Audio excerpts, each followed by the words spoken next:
The journey to climb Mount Rinjani had been a dream I held for nearly 10 years, delayed by work, money, and excuses.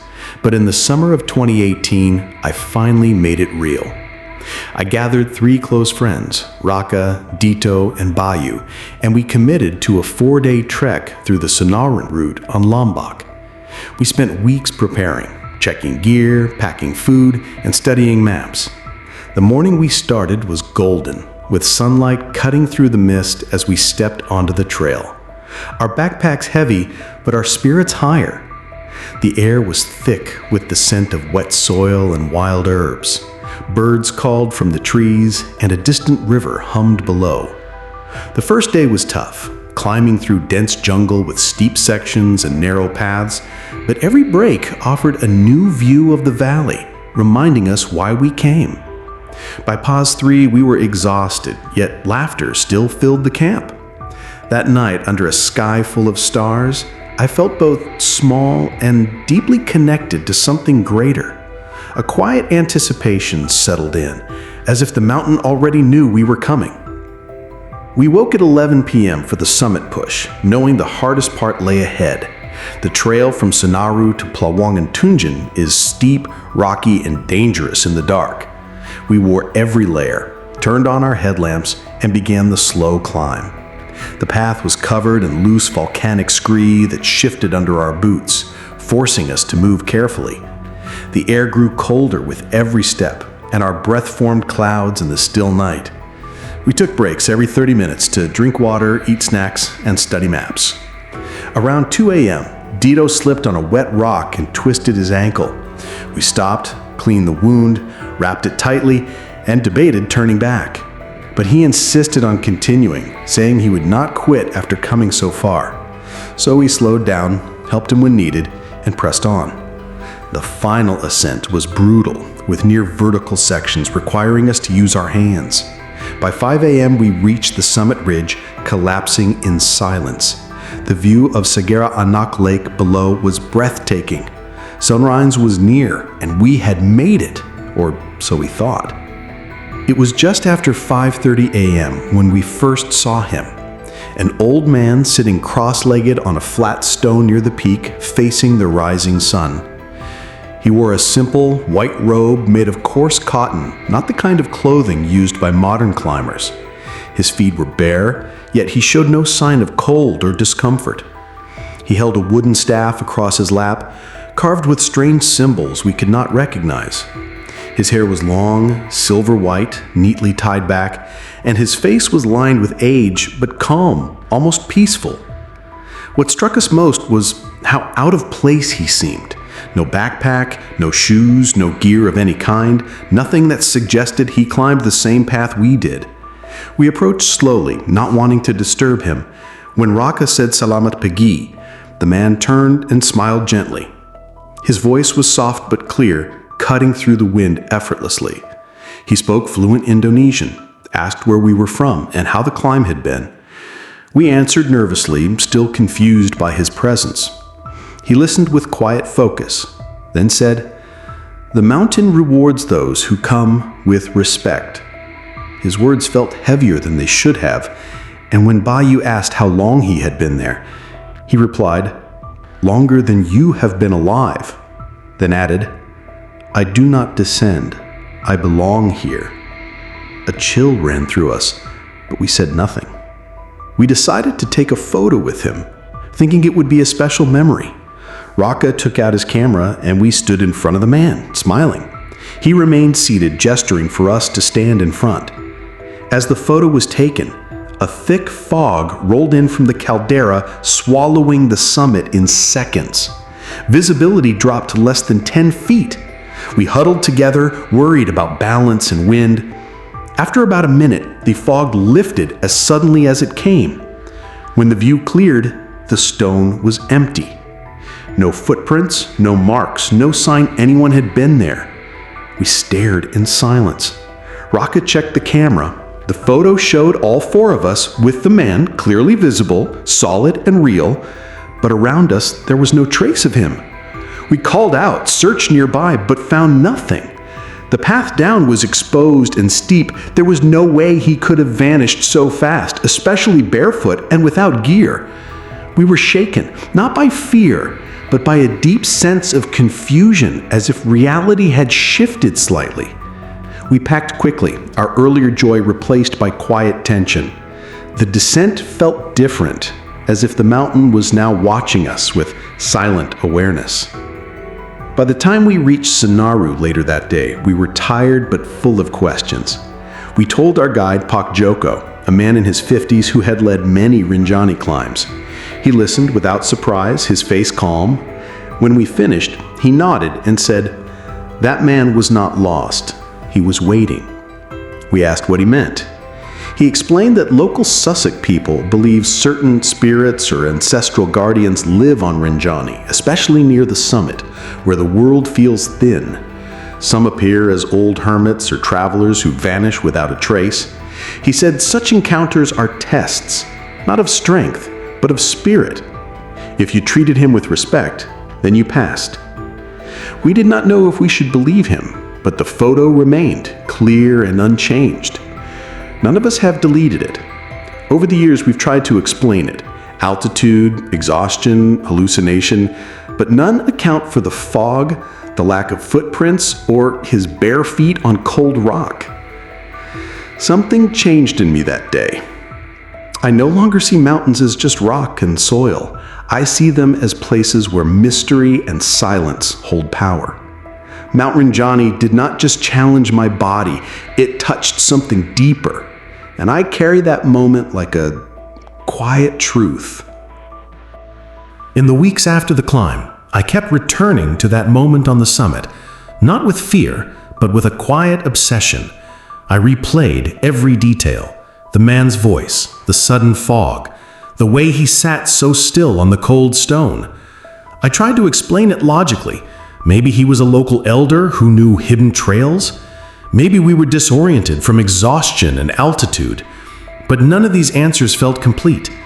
There was no sign of footprints, no disturbed rocks, no gear left behind. And yet he had been there, solid enough to stand beside in a photograph. I showed the image to friends. Some laughed, saying it was a trick of the light or a double exposure, but Raka had the original file, unedited, and a photo expert confirmed it was authentic. No manipulation, no digital error. The more I looked, the less it made sense, and the more I realized that some things might not be meant to be explained, only felt. I began researching the beliefs of the Sasak people, the indigenous community around Rinjani, and found stories that unsettled me. Many speak of Leluhur, ancestral spirits who guard sacred places, especially mountains. Some describe a white-robed figure who appears at dawn to those who climb with humility, offering silent wisdom before vanishing into mist. According to legend, he never speaks first, only answers when addressed, and only stays until the light shifts. I read accounts from other climbers who claimed similar encounters. A Dutch woman mentioned seeing an old man near the crater who disappeared after a photo. Another group from Japan described a silent figure watching them from a ridge before fog swallowed him. These stories were scattered, unverified, but the patterns were hard to ignore. It was as if the mountain had its own rhythm, its own way of revealing itself to those who listened. I did not claim to believe in spirits, but I could no longer deny that something beyond the physical had touched us. Back home, life resumed, but I was different. I no longer rushed through hikes just to reach the top. I moved slower, paid attention to the wind, the birds, the way light fell on leaves. I started leaving small offerings at trailheads. A stone, a leaf, a quiet thank you. Not out of fear, but respect. I did not know who or what we had met, but I knew it had given me a lesson in humility. The mountain does not care about our plans, our gear, or our social media posts. It exists on its own terms, ancient and silent, yet capable of moments that shake us to the core. My friends changed too. Raka stopped boasting about summits and began volunteering for trail cleanups. Dito, once the most skeptical, started studying Indonesian folklore. Bayu became quiet during hikes, often staring at the horizon as if waiting. We never talked about it much, but we did not need to. We carried the same silence. Years have passed, and I have climbed other peaks, each with its own beauty and challenge, but none have affected me like Rinjani. I still have the photo. I've shown it to psychologists, photographers, even a cultural anthropologist. Some say it is a shared hallucination, others suggest pareidolia, the mind seeing meaning in randomness. But no explanation fully accounts for the cold that came with the fog, the lack of footprints, or the man's bare feet on freezing rock. What matters most is how the image makes me feel. Every time I see it, there was no fear, only a deep sense of awe. It reminds me that the world is wider and stranger than we admit in our daily lives, that some moments exist outside logic, and that mystery is not something to solve, but to accept. I do not need to prove it happened, I only need to remember how it changed me. I still go to the mountains, I always will, but now I go not to conquer, but to listen. I walk with quieter steps, speak in lower tones, and watch the edges of the world more closely. Sometimes, when the mist rolls in and the wind drops, I pause, not expecting to see him again, but aware that he might be there, watching, waiting, part of the mountain itself. I do not know if he was a spirit, a vision, or a man beyond time, but I know that for one morning, the veil was thin, and we were allowed to see something rare, something true. Mount Rinjani did not give us a trophy or a view we could post online. It gave us a moment that could not be captured, only carried. We arrived at Kalimati Base Camp late in the afternoon after a long and dusty trek from Ranupani. The sky was still clear, painted in soft orange and purple as the sun dipped behind the mountains.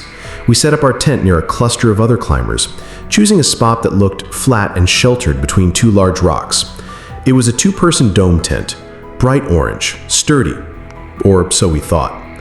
The wind was light at first, just a breeze rustling the grass, but by nightfall it had picked up noticeably. We secured the tent with 8 pegs and added extra guy lines tied to heavy stones, feeling proud of our preparation. Around 9 p.m., we crawled inside, exhausted, sharing instant noodles and stories. The wind howled now and then, but we laughed it off, thinking Sumeru was just saying hello. The real storm hit around 2 a.m.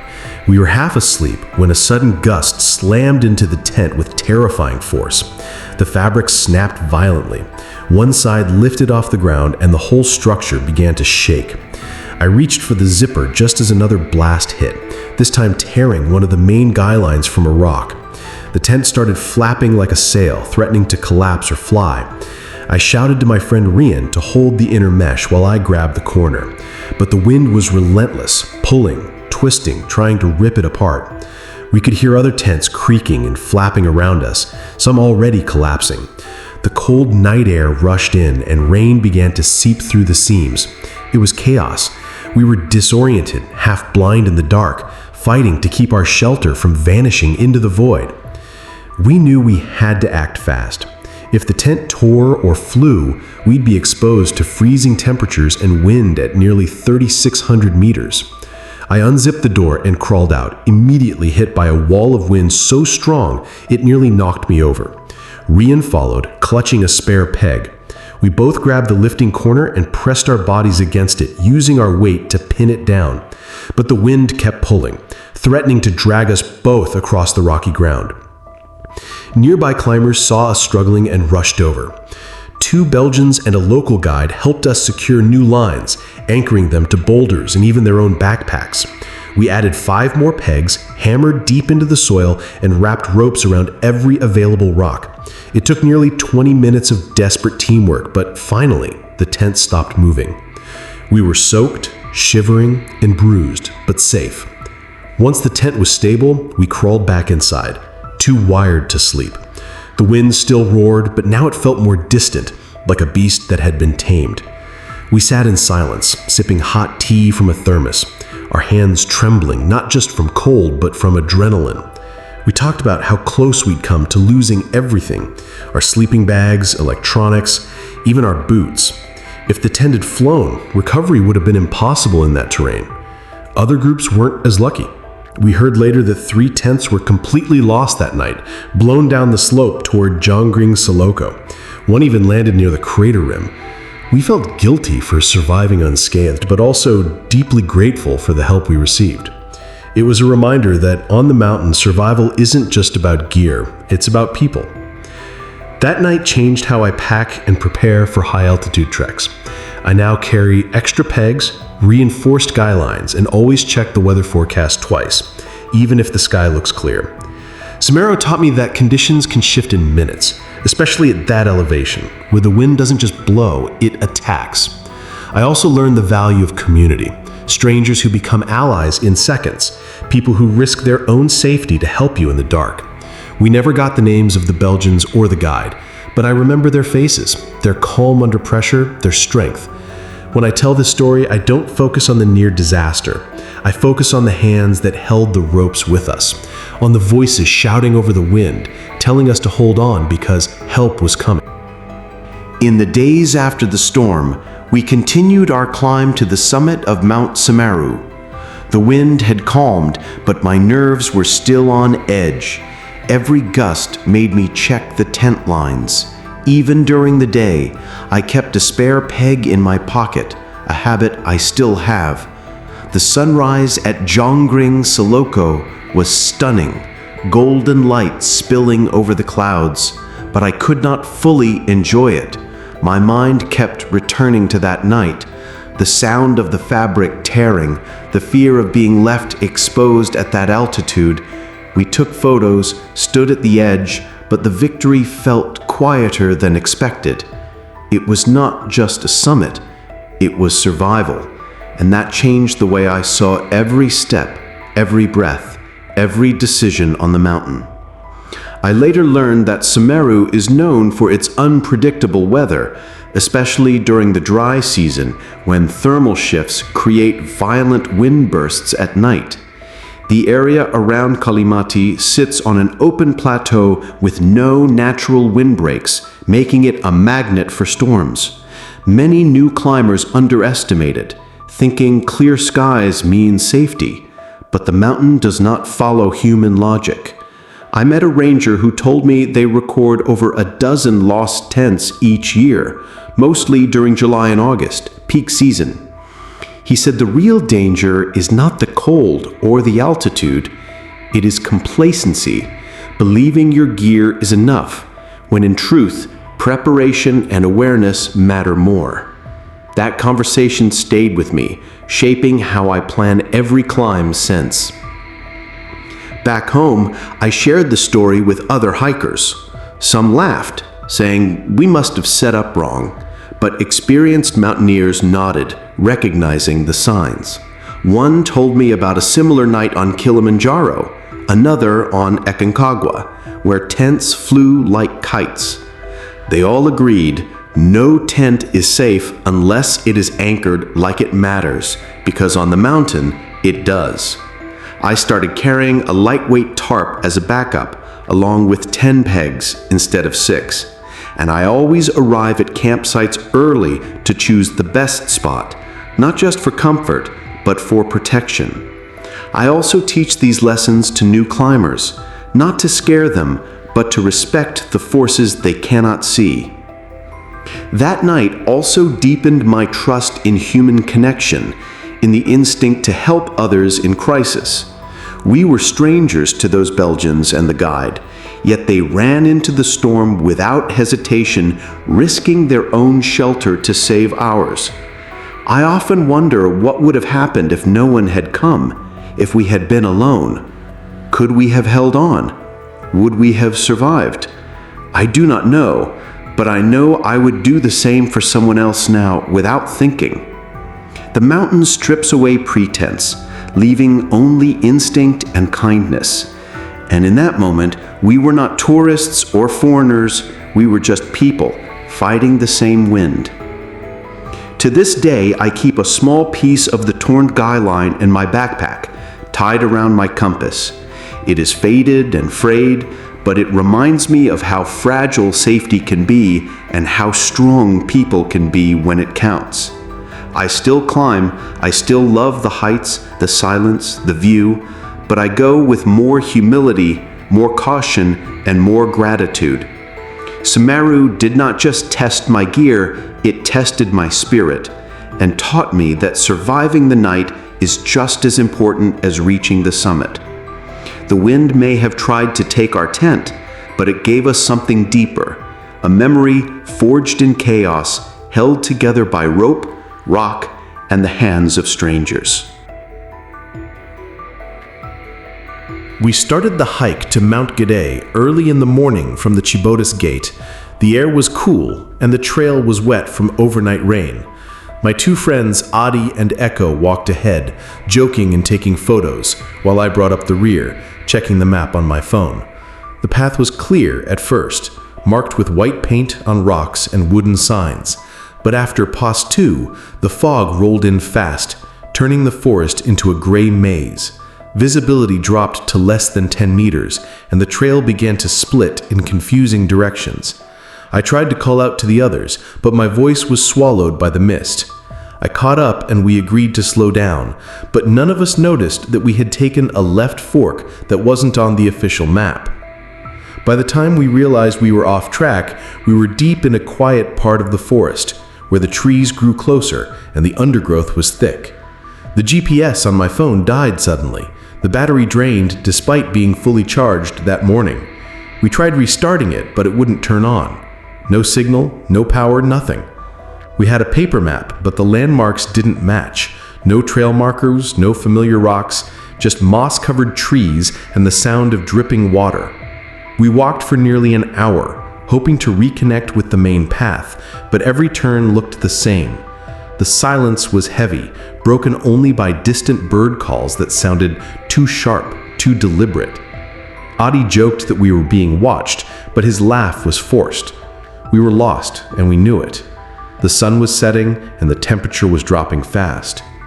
Then we saw it, a small cave tucked between two large boulders, half hidden by ferns and roots. The entrance was low, just tall enough to crawl into, and the ground in front was unnaturally flat, swept clean of leaves and debris. Around the opening, we found crushed flowers, wilted but fresh, arranged in a circle, and a small pile of stones with a broken incense stick still smoldering. The scent of sandalwood hung in the air, even though there was no wind. We stood frozen, unsure what to do. Echo whispered that maybe someone had been there recently, but there were no footprints, no backpacks, no sign of a camp, just the smoke, the flowers, and the quiet. We shone our flashlights inside. The cave went back about 3 meters with smooth walls and a dry floor. No bones, no trash, just a flat stone in the center that looked like a seat. We didn't go in. Something about the place felt wrong, not dangerous but sacred, like we weren't supposed to be there. We backed away slowly, deciding to retrace our steps, but the fog had thickened and the trail we came from was gone. No broken branches, no footprints, as if the forest had closed behind us. We walked in what we thought was the right direction, but ended up circling back to the same spot twice. The cave remained untouched, the incense still burning, the flowers still fresh. After 2 hours of wandering, we finally saw a faint light through the trees, a ranger's flashlight. He said he had been searching for us, that no one was supposed to go that way. When we described the cave, his face changed. He didn't scold us, just said quietly, "That area is forbidden.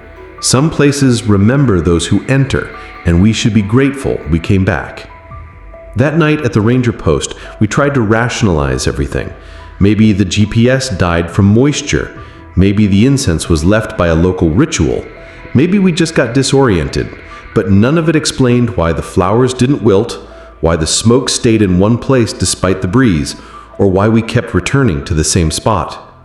The ranger wouldn't say more, but he gave us a small charm, a piece of black stone wrapped in red thread, and told us to keep it if we ever climb again. I still have it. and I never hike without a paper map and extra batteries. I also avoid trails with no markers, especially in thick fog. Mount Gidey is not the tallest, but it is deep in ways I cannot explain. Some paths do not lead where they should, and some places are not meant to be found.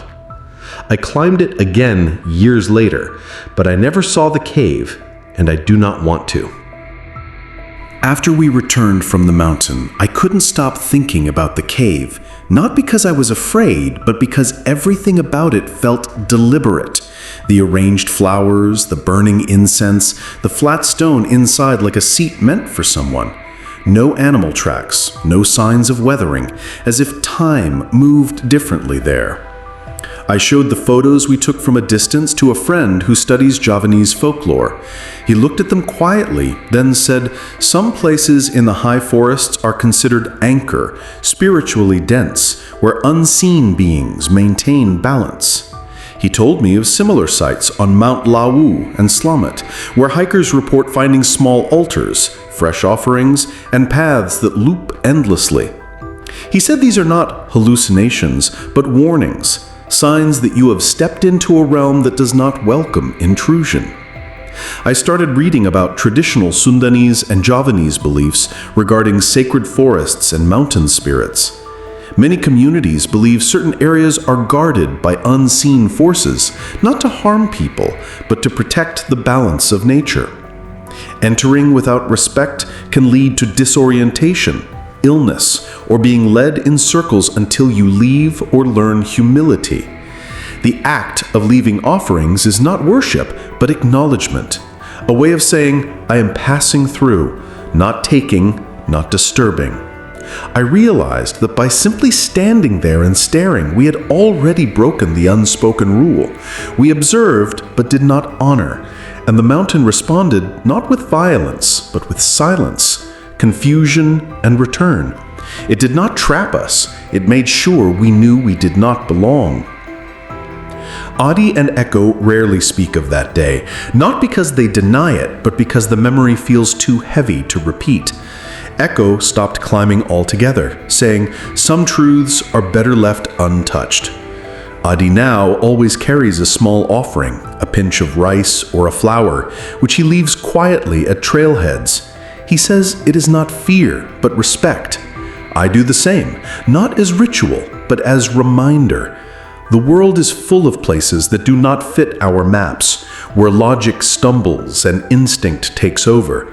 I used to think getting lost was a failure of navigation. Now I think it might be a message, a way for the land to say, "Slow down, pay attention. This is not yours to rush through." Years later, I met a local herbalist from Sibotis who claimed he knew the cave. He said it was a resting place for Jaga Alam, spirits who watch over the forest, and that only those who are lost in more than just direction can find it. He said the incense we saw was part of a nightly offering left by someone no one sees, not a person, not a ghost, but a guardian. He did not mock our story. He nodded as if confirming something long known. When I asked if we were in danger, he smiled and said, "You were never in danger. You were being taught, and the fact that you left and remembered means the lesson was received." I still wonder what would have happened if we had entered the cave, if we had sat on that stone.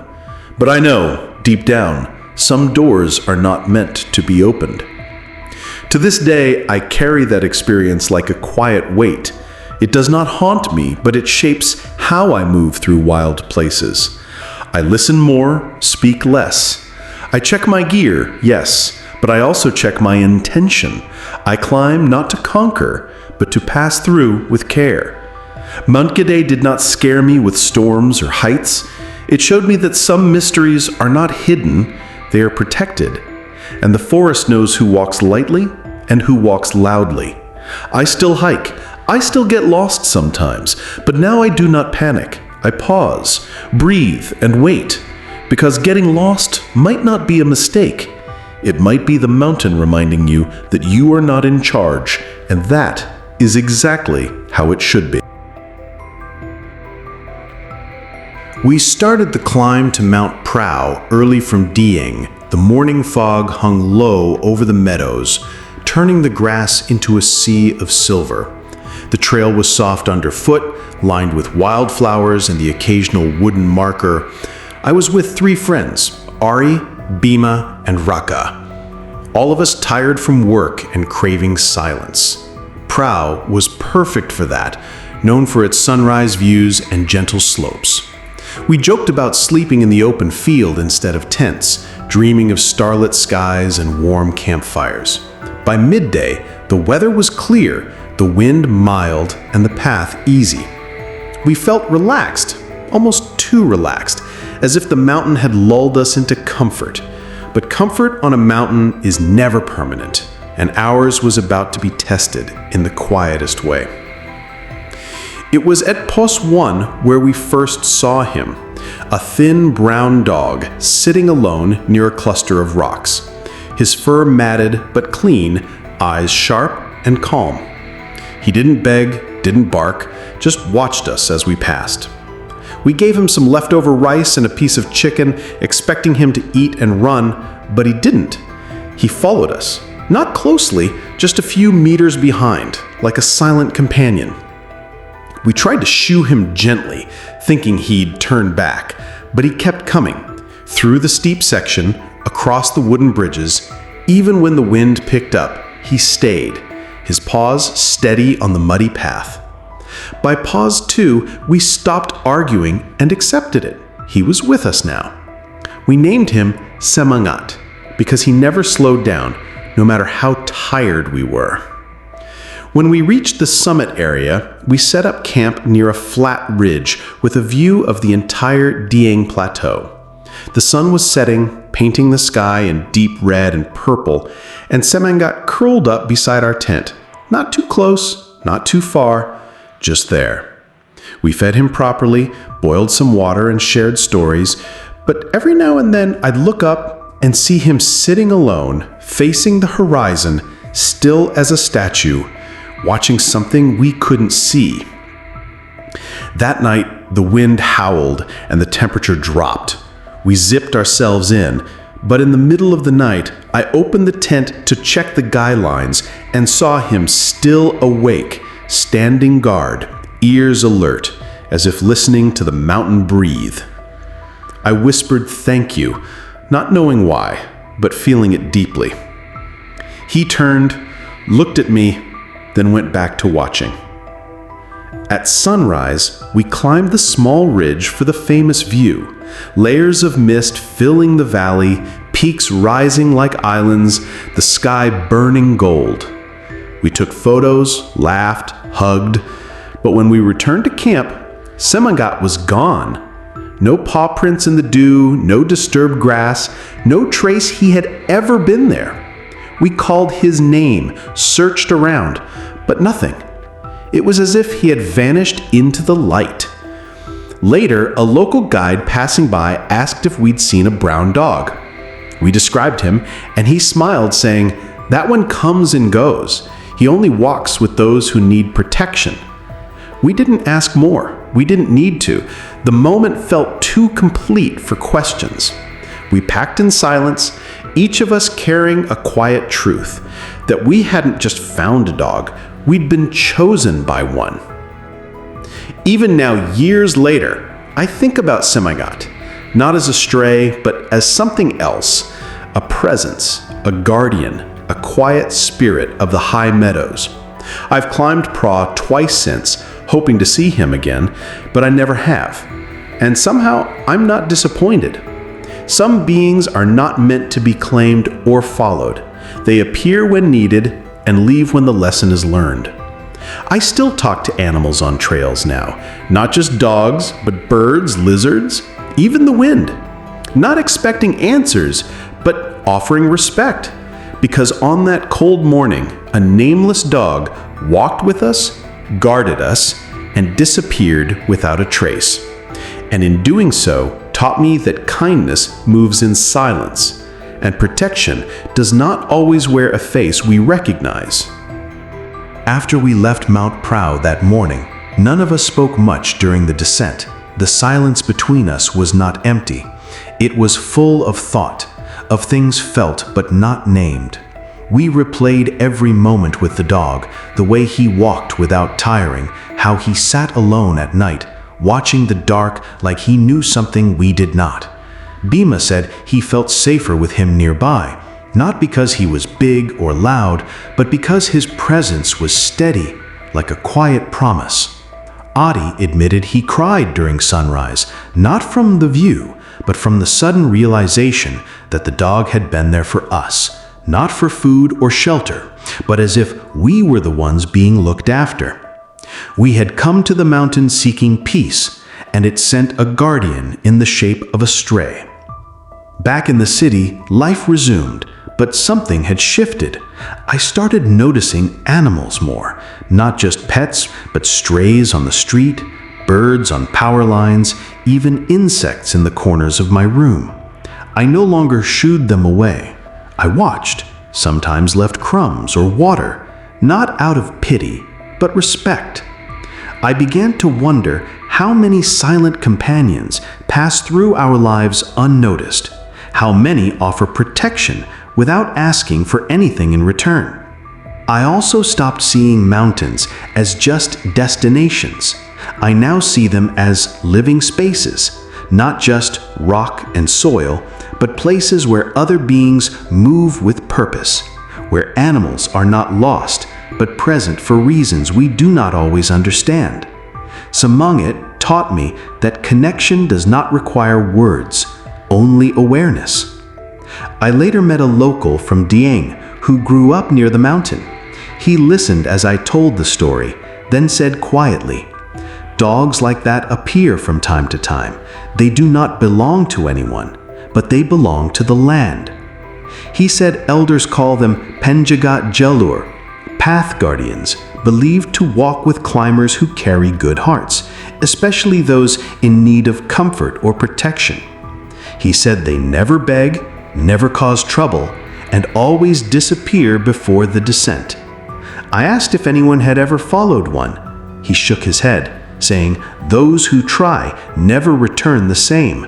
Some come back silent, others never return at all." I did not know if he was warning me or simply sharing truth, but I believed him. Some rules are not written, they are felt. I still have a photo of us on the summit ridge, the four of us smiling, the mist below, the sky on fire, and just behind our group, slightly out of focus, a blur of brown fur near the edge of the frame. We did not notice it when we took it, but later, when we reviewed the pictures, there he was, present, real, yet not in the way we expected. The image is not proof, not to everyone, but to us, it is enough. We never shared it widely, only with those who would understand, and even then, only when the moment feels right. It is not a story to be told for attention. It is one to be carried, like a quiet vow to move through the world with more kindness, more attention, more humility. To this day, I believe Samangit was real. Not a ghost, not a hallucination, but a being who chose to walk with us for a short time, offering silent companionship, warmth in the cold, and a presence that defied explanation. I do not need to prove it to anyone. I only need to remember how safe I felt, how watched over, how, for a brief journey, I was not alone and neither were my friends. The mountain did not give us a view only. It gave us a companion, one without words, without demands, who appeared when we needed him and vanished when his task was done. And in that, I found a truth deeper than any summit, that protection comes in many forms, and sometimes it walks on four paws, silent, steady, and gone before you can say thank you.